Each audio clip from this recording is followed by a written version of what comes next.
Nous passons enfin, pour terminer sur ce petit chapitre relatif au Belachot, sur la notion de bénédiction et de gratitude.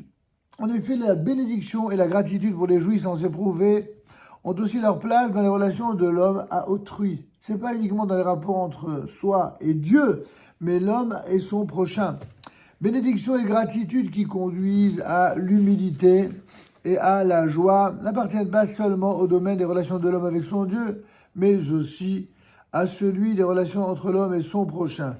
Un homme riche qui possède tout ce que l'argent peut offrir de jouissance et de confort n'attache pas, en tout cas n'attache naturellement pas, une grande importance à ce que d'autres lui donnent. Par contre, un pauvre qui est démuni de tout, il est reconnaissant à quiconque lui tend la main et lui vient en aide, ne serait-ce qu'une petite obole.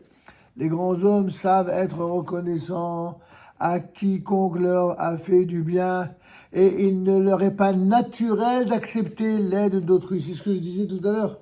Certains ont du mal à dire merci parce qu'ils vous en veulent de leur avoir fait du bien. Il faut être pervers pour être comme ça. Mais il y a des gens comme ça. Ils se sentent redevables, donc ça les embête. Je me souviens, dit le Rav Boshko ici, de mon père dans ces dernières années.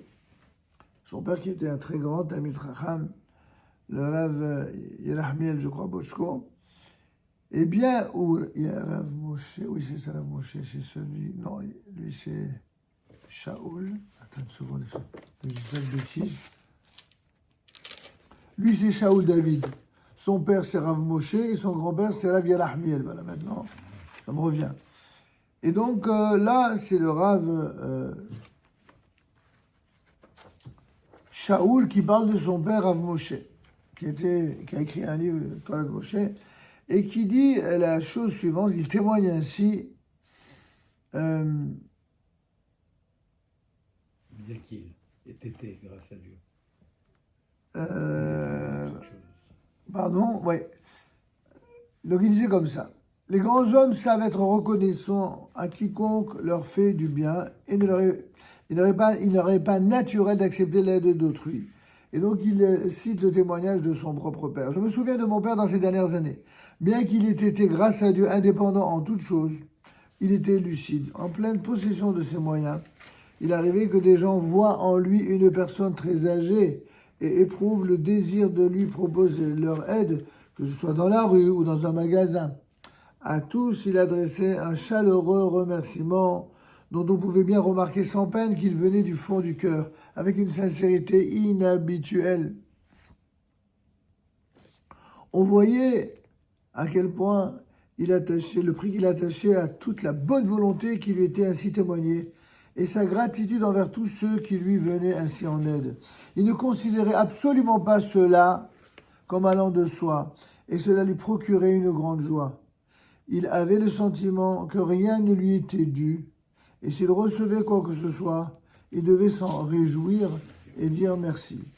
Ce témoignage est un beau témoignage.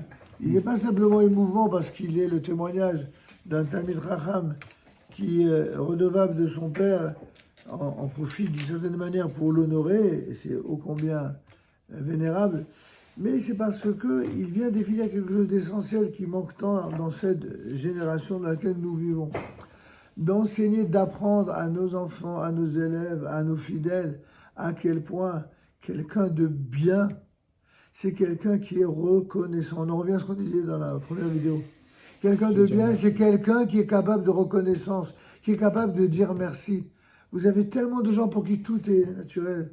Et dans certains quartiers relativement aisés de la capitale, où certains enfants qui ont été habitués à être un peu choyés risquent malheureusement ce danger de passer à côté de ce devoir de reconnaissance pour qui tout est un dû.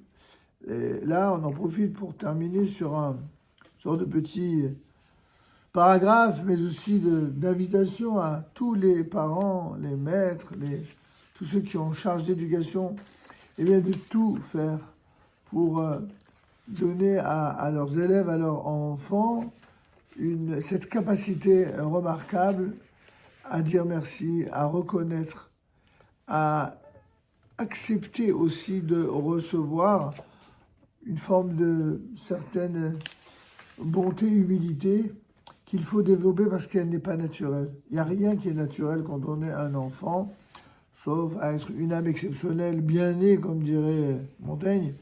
Elle est toute la formée. Hein. Mais bien sûr, mais bon, l'étude est là quand même pour nous y aider. Et bon, c'est ce qu'on fait depuis déjà tant d'années et que nous continuerons avec l'aide de Dieu à travers l'étude du Kuzari. On en reprend le rythme tous les lundis soirs.